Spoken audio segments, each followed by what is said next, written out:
చూడకబోతున్నవో అలసుగా చూస్తున్నావో నీ సొమ్మేమన్నడిగిన్నా సోకుల పడుతున్నవో సొమ్మ సిల్లిపోతావో నీ ఎంట తిరుగుతున్ననని అలసైపోతున్ననా నువ్వే కావాలనొస్తే నన్నే కాదంటవా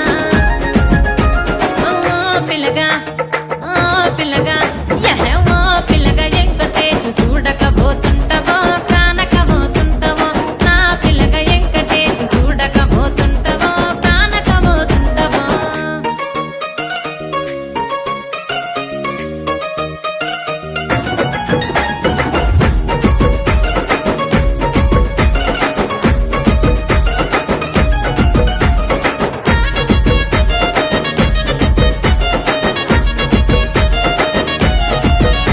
ఓయ్ కండ్లకు కాటుక వెడితే కన్యాకుమారిని